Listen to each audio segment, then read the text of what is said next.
Bueno, tiempo de tertulia y lo hacemos de la mano. Hoy hemos cambiado las parejas de alguna forma. Pachi Gómez. De hecho, Pachi parejas, Gómez, de hecho. casi. Sí, porque Tito Mura ha cambiado de lugar. Hoy viene Javier Vegas, a la que ya se lo damos. ¿Qué tal estás? Bien, bien. ¿Todo bien? Sí, todo bien. Muy bien. Pachi, ¿qué tal? Buenos días, bien. Pareja nueva. Pareja nueva. Pareja nueva. Bueno, luego, si esto es novedad, nos conocemos hace muchos años. Bueno, o sea pero que... aquí no. A ver, no saquemos punta. Lo vamos a hacer público hoy, sí. No, las cervezas que nos hemos tomado y tal no contamos. eso Luego, si queréis salir del armario, es una cuestión vuestra. Yo no os voy a decir nada. Es una... Vale. Bueno, ya veis que estamos muy bien acompañados, que están lo que era la antigua Cablenor, están aquí, han venido al hotel, a que les veamos de alguna forma a través de la plataforma de televisión. Bueno, pues, ya sabéis que están en ese momento en el que las 143 familias, creo que para enero, van a la calle y bueno, pues están aquí. Bueno. Triste noticia y triste situación. Sí. Los trabajadores del antiguo Cablenor, un Global Cable, creo que se llama. Globalización. Globalización, sí señor. No, es un problema para mucha gente, muchas familias y sobre todo que lo que comentábamos antes que estábamos aquí hablando, que al final, joder, que te choca, que cuentas de resultado buenas, que tal, que conlleven estas situaciones por políticas de arriba, ¿no? Pero al final, y que afecte a tanta gente, ¿no? Al final, no solo la gente que trabaja de forma directa, que puede ser todas estas personas, sino que hay muchísimos puestos indirectos también. Sí. Y muchísimas empresas que esto lo van a sufrir. Eso al final es una empresón, ¿no? Y lo vamos a sufrir todos. Todos. Claro, así es. O sea, lo que que eso pasa es así. que la deshumanización de la economía está ligada a la globalización, ¿no? Ya no hay como antes el señor de la chistera al que le esperabas a la puerta del chalet, ¿no? Sino que ahora en el fondo son fondos de inversión. Quiero decir que muchas veces estas decisiones, curiosamente, vienen de esos fondos de pensiones o de esos fondos de inversión en los que a veces tenemos nuestros ahorros, que son los verdaderos propietarios de esos grupos mundiales que miran cuentas de resultados, pero no cuentas de resultados de la planta de Vitoria. No. Miran cuentas de resultados del grupo inversor y miran resultados a corto plazo, ¿no? Sí, es un juego, es un cambio de, yo siempre lo he dicho, es un cambio de cromos. Al final, la economía real es un cambio de cromos entre, a mí me tocó por un tema profesional hace ya bastantes años, con temas de centros comerciales, y era impresionante porque eran fondos de inversión, lo que comenta, que al final el mismo día que compraban ponían a la venta sus compras. O sea, pero el mismo día que compraban ya estaba en venta el centro. Le habían cargado una plusvalía X de un 5, un 7, un 10%, que era lo que el fondo realmente quería recuperar. Pura especulación. Bueno, pero es que eso es lo que más llamaba real. la atención es que al final, que es curioso, porque si analizamos, aunque nos salimos del tema, pero si analizamos, por ejemplo, el tema del Boulevard, al final, después de todo el proceso que ha habido en el Boulevard, los que están ahora como propietarios son los que estaban en el principio. Y entre medias ha habido dos compras. Y si te fijas en lo que compró la primera vez y en lo que ha comprado la última, el mismo fondo de inversión, hay una disparatada aumento de millones. Es decir, realmente lo que hacen es cambiarse los cromos. Yo te compro, tú te compras tal, porque al final tienen que estar generando esos ingresos, ese volumen, para satisfacer realmente a los que tienen depositado su dinero, ¿no? Entonces, es impresionante todo esto, y esto que lo que comentaba al final de este tipo de empresas, etcétera, es así. Es que es así. Cuando cayó el telón de acero, todo el mundo se reía. Entonces se llamaba, ¿no?, a la economía soviética y tal, se le llamaba que era una economía irreal, ¿no? Que la economía real era la nuestra, ¿no? Y la gente se reía cuando cayó el telón de acero, pues yo qué sé, la fábrica de Zeiss, una plantilla de 5.000 tíos, pero si esto con 3.000 se hace. Vale. ¿Cuál es la economía real? La nuestra, donde pasa lo del Boulevard, por ejemplo, ¿no? Hace poquito que fue el 10º aniversario del Diario de Noticias de Álava, pues se nos pidió a los columnistas, yo colaboro ahí y tal, pues que escribiésemos algo, ¿no? Entonces yo me estuve repasando el primer número de Diario de Noticias de hace 10 años, ¿no? Y venía la venta del Boulevard, ¿no? Entonces la columna mía que mandé para el especial del homenaje era ese, ¿no? Día octubre, tal, no sé qué, en Vitoria, leyendo el periódico, ING compra el Boulevard, ¿no? Y de repente, pasan 10 años, ¿no? Vitoria, tal, no sé qué, llueve en noviembre, ING compra el Boulevard. Es curioso. Eso es es curioso, lo real, ¿no? Es Al final, curioso. eso es lo No, real. lo has explicado bien tú, Pachi. Y es que es así, Lo has es así. explicado perfectamente, es así. Es así. En este caso son accionistas, en este caso hablando de Global Cable, son accionistas que han decidido vender porque sus acciones las consideran que las van a poner en otro lugar y no tiene nada que ver ya con este tipo de negocios o de divisiones. Sí, pero bueno, me da igual que le llames acciones o participaciones. Sí, no, es lo mismo. Al Estamos final hablando de moverlo estamos hablando de exactamente lo igual. mismo. Sí, Estamos hablando de lo mismo. esa dificultad de encaje en lo humano entre lo que es la economía financiera y lo que es la economía productiva, ¿no? Sí, La sí, economía sí, productiva está mucho más ligada a la actividad, al hombre, al ser humano que hace una actividad, y la economía financiera es una entelequia, ¿no? Que al final consigue hacer esas paradojas que tiene el sistema global, que está circulando mucho más dinero del valor que realmente hay en el mundo, ¿no? Y bueno, Pero eso bueno. de vez en cuando A ver si pincha lo- y estalla, ¿no? A ver si lo solucionan y llegan a algún acuerdo, pero difícil será. Complicado, sí, es complicado, está muy complicado. Bueno, yo os proponía, yo soy de los que siempre denuncio la situación, denuncio ciertas situaciones. Esta siempre la he tenido como abanderada y hoy evidentemente no lo puede dejar pasar, ¿no? Y cuando hablamos de la independencia del Poder Judicial, y sobre todo cuando oigo a algún político, me da igual del signo que sea, del color que tenga, diciendo que cree en la independencia del Poder Judicial, mire señor, me váyase usted a casa, y déjanos ya de mentir, es lo que hay que decirles a estos que salen.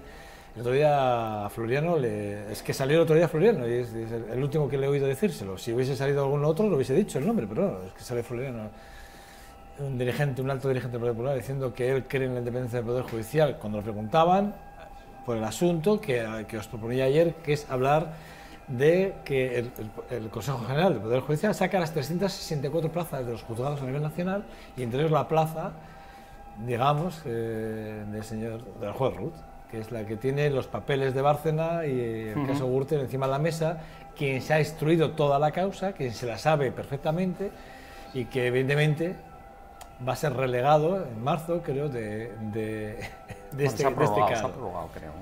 Se ha prorrogado. Yo creo que no, pero bueno, ahora lo miramos, ahora lo hasta valoramos. marzo le dan, ¿no? Pero luego, es decir, creo que al final lo que hace es, se va a prorrogar hasta que termine. Ya. De Cuando todas no formas, saben el proceso, lo que hacen es ir prorrogando, por lo que se ve, es además una práctica general, es decir, cuando estén en este tipo de plazas, lo que van haciendo es prorrogando por meses. que de todas formas lo de la independencia, el respeto ese a la independencia, lo único que es independiente es de la independencia, ¿no? Quiere decir que el mismo día que se está proclamando ese respeto a la independencia del Poder Judicial y el respeto a las decisiones de la justicia, tal, no sé qué, el mismo día sale el ministro del Interior diciendo las lindezas que está diciendo a cuenta de la aplicación de esta doctrina por la que Santi Potros y compañía correcto. han salido, ¿no? Entonces, tanto los unos como los otros nos acostumbran a que respetan la independencia del Poder Judicial cuando coincide con sus criterios, ¿no? Cuando no coincide con sus criterios, pues ya hay un poquito menos de respeto, ¿no? Hombre, yo creo que en este caso nos tenemos que ir un poco al origen. Y el origen realmente pues está en cuando se aprobó realmente la Constitución española. Es decir, al final la Constitución española, en el artículo 122, es el que regula realmente el Consejo General del Poder Judicial y es el que dictamina cómo se debe de crear ese Consejo del Poder Judicial. Y ahí los partidos, en el momento que hicieron la Constitución, en el momento que se aprobó la Constitución, pues quisieron controlarlo. Clarísimamente admitieron el artículo en el cual 12, mejor dicho, de los 20 miembros del Consejo del Poder Judicial van a ser nombrados tanto por el Congreso como por el Senado, en total. Entonces, 6 van a nombrar cada uno, con lo cual con los 12 están ganándose su mayoría. Tal y como tenemos contemplado aquí el Congreso y el Senado, en los cuales normalmente las mayorías van, es decir, cuando estás controlando el Congreso, estás controlando el Senado, salvo pequeñas diferencias, porque la gente tampoco distingue o vota de manera diferente, el partido de gobierno tiene un control sobre él, porque tiene 12 miembros de 20. Entonces, desde el momento que ya en la Constitución ellos mismos quisieron controlar eso, es decir, los partidos, porque al final la Constitución fue consensuada también por todos los partidos y admitieron eso, ellos mismos querían controlar el poder. Entonces, partimos ya del inicio, ¿no? Y por tanto nada nos tiene que sorprender de todo lo que venga después, ¿no? Aprueban una ley, aprueban una constitución y aprueban un artículo de estos que te dice que tú vas a controlar 12 de 20, pues chico, blanco y en botella. Evidentemente luego, ¿cómo lo vas a controlar? ¿A quién vas a poner ahí? Pues yo creo que está claro, ¿no? Y que evidentemente los jueces tienen que poder hacer su curro, su trabajo y terminar los procesos que han empezado. Eso es lo que dicta también la norma, el sentido común, ¿no? Sentido común. Tú has empezado un trabajo en el cual llevas trabajando durante un periodo de tiempo de 2 años o lo que sea, tendrás que poder terminar tu propio trabajo. Pero es que eso, vamos, eso es de cajón, ¿no? Y yo creo que por lo que he leído parece ser que se van a ir prorrogando, etcétera. Bueno, tampoco entiendo muy bien el tema de las plazas, el por qué uno es interino, por qué sacan las plazas. Todo ese proceso, a mí me parece, ayer lo estuve mirando en internet, me parecía complicadísimo, o sea. Pero bueno, yo creo que al final hay que dejar a los jueces que hagan su trabajo y que lo hagan con la mayor independencia posible. Y más en este caso, yo creo que este es un caso... Cualquier caso, pero yo es que hasta en el proceso de una decir, persona que está en el juzgado por un tema menor, yo entiendo que tiene que terminarlo el mismo que empieza. Eso es mi lógica. Cuando se habla de la maquinaria de la justicia, ¿no? Yo pienso en... A ver cómo pondría el símil, ¿no? A mí me encanta... Antes me he despistado porque andaba una moto ahí, ¿no? Sí, a mí me encantan las motos, ¿no? Los cilindros de las motos no tienen nombre, son cilindros. Cada cilindro funciona y los 4 cilindros mueven la moto, ¿no? Yo, en general, en el mundo de la justicia, cuando empiezo a oír hablar mucho de los nombres y los apellidos de jueces, fiscales y tal, empiezo a desconfiar de la máquina, ¿no? Quiero decir que la máquina judicial, en ese concepto de independencia del que hablábamos antes, tiene que funcionar de tal manera como los árbitros de fútbol, ¿no? Que uno no tiene que ni que saber que están, tiene que funcionar y hacer su trabajo. Cuando depende tanto la manera en la que se desarrolla un proceso, de quién lo lleva o quién no lo lleva, es que la máquina no está funcionando bien y el sistema no está funcionando bien. Tú decías antes que esto viene de la Constitución. Yo creo que el problema, como muchos otros problemas de este reino en el que vivimos, viene de antes, ¿no? La famosa transición, que en el fondo lo que hace es intentar asimilar a un sistema democrático toda una serie de gremios muy importantes para ese sistema democrático que son nombrados herederos y garantes de una dictadura. Y eso es así. De hecho, entonces, todo el aparato judicial, toda la judicatura, es una judicatura que enlaza directamente con la judicatura franquista. Y se busca la manera de ir adaptando eso hacia una judicatura democrática. Que luego, curiosamente también, por rollos, pues hace poquito que fue la presentación del libro este de Rivera y tal, sobre las derechas y tal. Bueno, eso es un problema, un fenómeno que pasa en Álava como pasa en todos los sitios, que es el famoso carácter hereditario de la política del reino, ¿no? Sí, correcto. Es decir, y en la judicatura viene a pasar algo parecido. Empiezas a mirarte y los jueces, abogados, fiscales, etcétera, muchos de ellos son hijos, nietos de los jueces, fiscales, tal, no sé qué, que han estado aquí mandando, ¿no? Pero bueno, hay que darles... Hay que darle, como a todos. Pero me refiero que muchos de los mecanismos que se hacen de injerencia, digamos, del control político sobre el aparato judicial vienen para intentar compensar ese defecto o ese vicio de origen o ese pecado original, vamos a llamarlo así, que tienen muchos aparatos del Estado, ¿no? Un poco a colación lo que tú decías, aquí estuvo el decano del Colegio de Abogados y una de las preguntas que yo le hice fue hablar un poco de la reforma del anteproyecto de ley de la ley de enjuiciamiento civil, que es de 1880. O sea, no podemos tener una ley de 1880 en vigor y sin haber sido revisada nunca, no sé. ¿no? Además, no sé, quiero decir, y en cuanto al tema de la Constitución, yo creo que uno de los problemas que tenemos es cómo se hizo esa Constitución, cómo se elaboró esa Constitución y en qué momento se elaboró esa Constitución y qué injerencias tuvo esa propia Constitución. Entonces, lo cual quiere decir que yo creo que ya, ahora que ya hemos crecido, que somos ya mayorcitos, es cuando hay que empezar a pensar en la Constitución, en la que realmente quiere la España actual,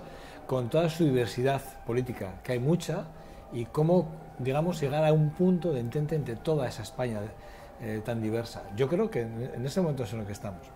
Y en cuanto al tema de la independencia, si me lo permitís, a mí me duele mucho oírles a los políticos, lo he dicho al principio, me duele muchísimo oírles a los políticos hablar de independencia judicial. Mira, cuando hoy la prensa habla de Mar Cabrejas,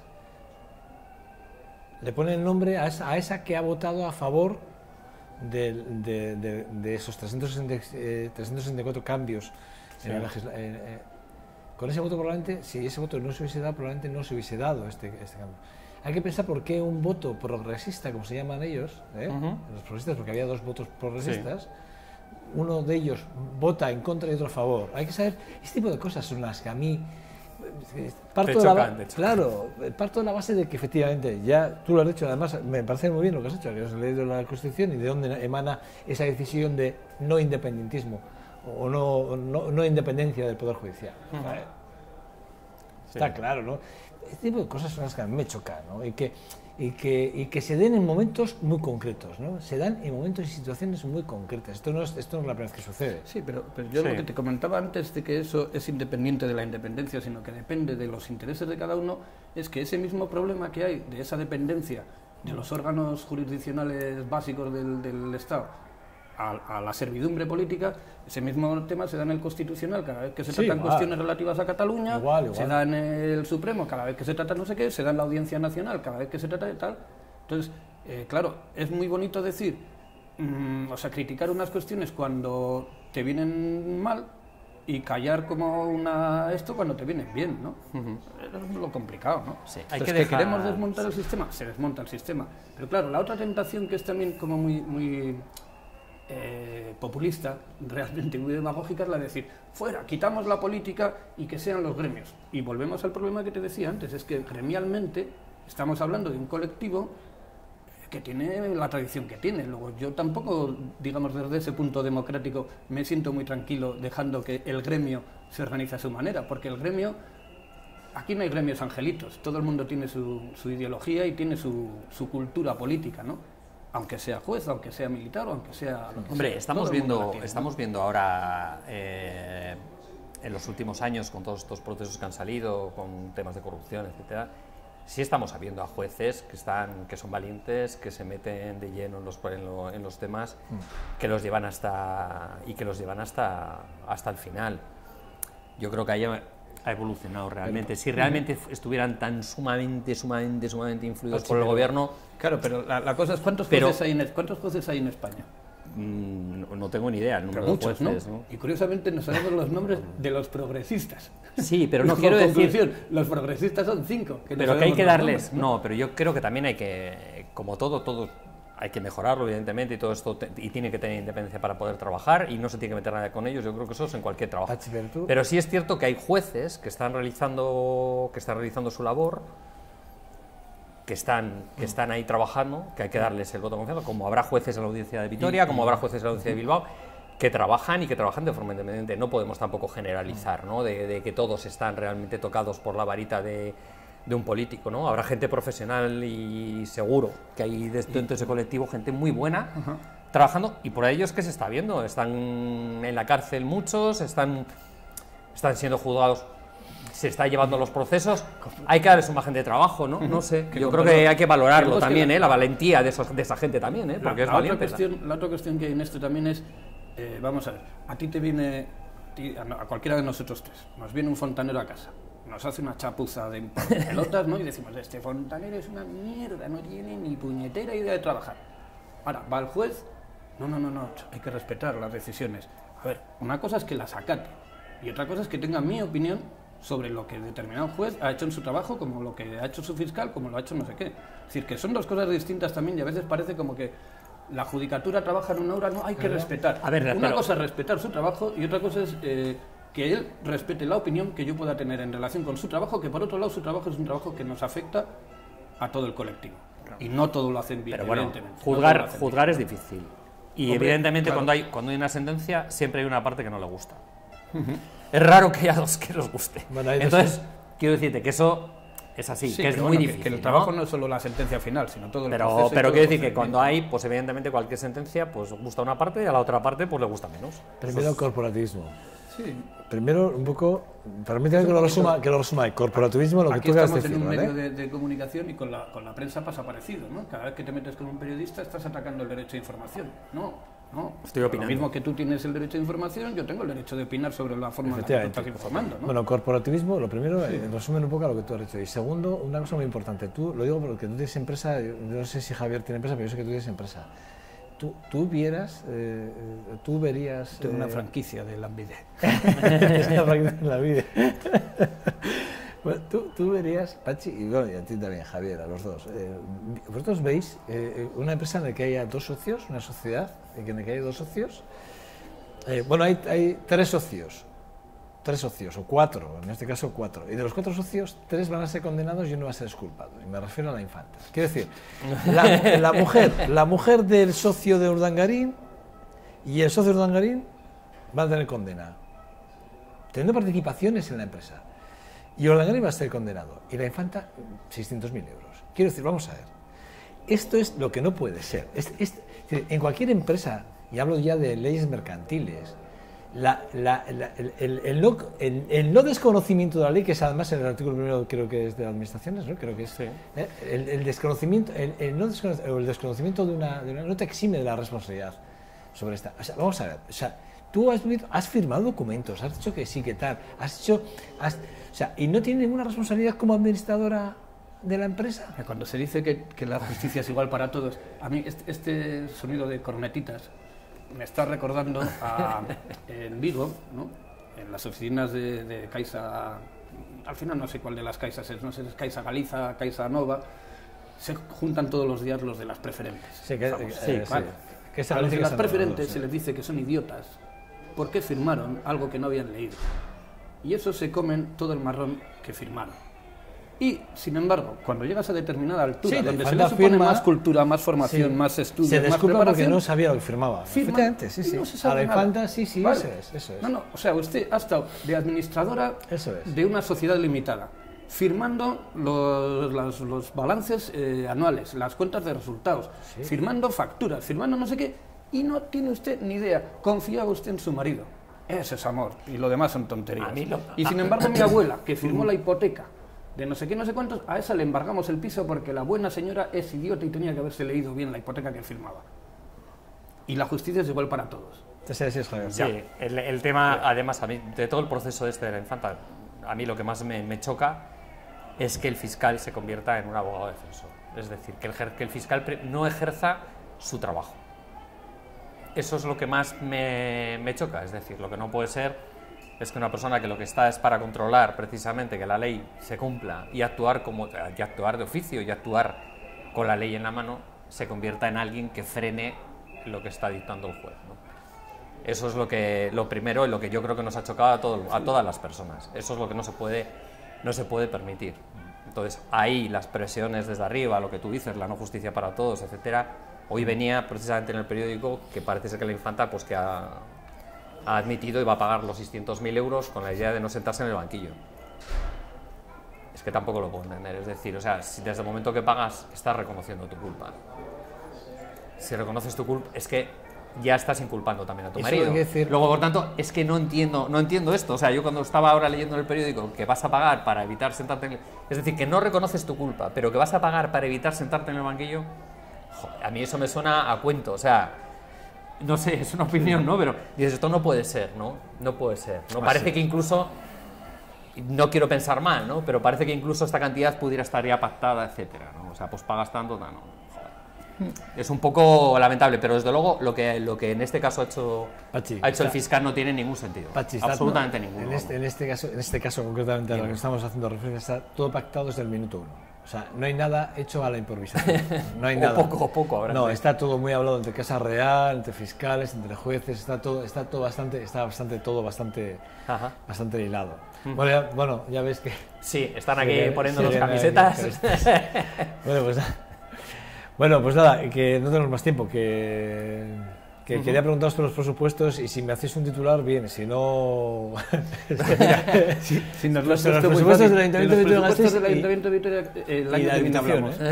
Hablamos el año que viene porque... A mí la verdad es que... ¿Qué sensación tenéis? ¿Qué sensación os queda? A mí me da pena, sinceramente. No sé. A mí me da pena porque creo que así pierde Vitoria, pierde Álava, anteponen temas partidistas y electorales a lo que realmente nos importa a nosotros, a lo que nos importa a la gente que vivimos aquí, que al final es que un presupuesto se negocie, que un presupuesto se vea dónde se va a gastar el dinero, que se adapte a las necesidades de ese año, y que por temas partidistas, es decir, no pacto el primer año de la legislatura porque no me interesa, porque acabamos de salir de unas elecciones, pacto los 2 años del medio porque me interesa, porque voy a vivir mucho más tranquilo, porque se sabe que en el Ayuntamiento de la Diputación se vive mucho más tranquilo cuando los presupuestos están aprobados y no tiene que aprobarse independientemente. Luego, por tanto, son 2 años que la oposición está muy relajada y muy tranquila, y el gobierno también, y ahora no pacto porque faltan 5 meses o 6 meses para las elecciones. Al final, el que pierde de todo esto, clarísimamente, son las personas que viven en Vitoria. Yo no tengo tan claro 2 cosas, ¿no? Una, primera, que los presupuestos cada vez son menos una herramienta decisiva, es decir, que la diferencia o la discrepancia que hay entre los presupuestos que se aprueban y la ejecución de esos presupuestos es cada vez más disparatada, con lo cual el presupuesto es una herramienta formal, una herramienta de intenciones y poco más, y que a veces precisamente lo que es bueno es situaciones de estas de prórroga que exigen al gobierno a discutir, a negociar y a transaccionar cada una de las decisiones importantes de gasto que tiene la ciudad, mientras que a presupuesto ejecutado hay una disponibilidad y una discrecionalidad en la ejecución del gasto que escapa a todo tipo de control. No me parece... Pero se quedan partidas fuera, que al final... partidas fuera y joder... No se pueden adaptar, es decir, la prórroga al final... Al final se saca dinero para lo que se quiere. Y, No sé, y hay partidas que están aprobadas y no se han y tiene que ver más con las próximas fechas. Hombre, evidentemente, Las elecciones, pero es que también hay una especie de pero, contradicción. no, espera, Tú no pero- puedes aprobar un presupuesto que no vas a ejecutar. Ahí está. Los años Iba- electorales iba a ir ahí. o las elecciones se ponían Iba a ir ahí, automáticamente Javier. en diciembre, enero o Javier, iba a ir cambiamos, ahí, pero- iba a ir más a que los presupuestos, el presupuesto de la última parte de la legislatura se aprueba en función de las encuestas. Quiero decir que si las encuestas hubiesen variado, hubiesen dado un claro vencedor, o sea, una clara ventaja de alguno de los partidos que tienen opciones a poder ganar las elecciones municipales o forales, probablemente hubiese habido acuerdo. No sé, los últimos años de Yo legislatura creo que la foto no la prácticamente quieren. nunca hay No, acuerdo. claro, no la quieren. Pero en cualquier caso, sea mi opinión, o sea mi punto de vista, o sea el vuestro, en cualquier caso a mí me da pena que los políticos jueguen otra vez con todos los votos de los ciudadanos y sobre todo con los dineros de todos los ciudadanos. Eso ya hablamos otro día, porque luego también decimos que todos los políticos son iguales, que decir que todos los políticos son iguales es una deslegitimación del sistema y tal, y sin embargo a veces les pedimos que se pongan de acuerdo en lo principal. Si se ponen de acuerdo en lo principal es que son todos iguales. También No, vamos pero a pensar no, en sí, discutir, a ver, pero bueno, bueno, vamos a discutir de las cosas que hay Esa que es una discutir. novedad, Javier. Se puede Y discutir, los años que hay momentos de cambio Esa es una novedad. es muy complicado pedir que se pongan de acuerdo. Ajá. Y la prórroga no paraliza Bueno. tanto, y de hecho este país sabe mucho de cómo se vive con prórrogas presupuestarias. Que os digo que la semana que viene os veré en distintas fórmulas, porque la semana que viene tenemos 2 días menos de programa por cuestiones diversas que las iremos contando a lo largo de esta semana. Pero vamos, ya recta final, ya prácticamente va a despedir el programa antes de las vacaciones navideñas, que más que merecidas tenemos todos. Sí, ¿eh? bueno, vale, pues nada, pasarlo muy bien. Feliz Navidad y esas cosas. Hombre, no, todavía no. Ah, bueno. La semana que viene tienes que volver. Ah, tú vale, también, vale. Javier. tienes que Vale, volver vale. Antes del final de año, ¿vale? Bien, vale. No obstante, os deseo una feliz semana a los dos, ¿vale? Muy bien, Son- muchas y gracias. gracias a los dos. Yo también. Gracias a ti. Os deseo. Venga, también. lo mismo. A Vale, todos. venga. Feliz. Qué majos. Bueno, nada, seguimos, nosotros vamos a seguir. Vamos a hablar de deporte. Vamos a hablar de deporte, que por cierto, el Baskonia se la juega esta semana, si lo sabéis, y si os gusta mucho el deporte o no. Pero el Baskonia se la juega con el Valencia Basket este viernes aquí en Gasteiz. Es ganar y quedarse o perder y casi estar fuera. O sea que una de dos, es una final en toda regla. Vamos a hablar de esto y otros temas. como Hay que el animar, deporte hay que a la animar vez. al Baskonia. Sí, Hay que sí, animar sí. ir allí todos al pabellón como antes, Hay como que se iba llenarlo, antes. Hay que llenarlo. Hay que abrir esas partes que se han construido que están últimamente muy vacías. Hay que llenarlo, hay que llenarlo. Ya está Javier, Javier ya está buscando la polémica. Hay que llenarlo, hay que llenarlo. Sí, sí. ¿Dónde hablamos para si eso queréis lo hemos de- pagado un día os todos. permito que hablemos si queréis de eso, ¿vale? Ese tipo de obras también. Pero vamos a hablar de deporte con John Dos Santos en 2 segundos. Gracias, Hasta ahora.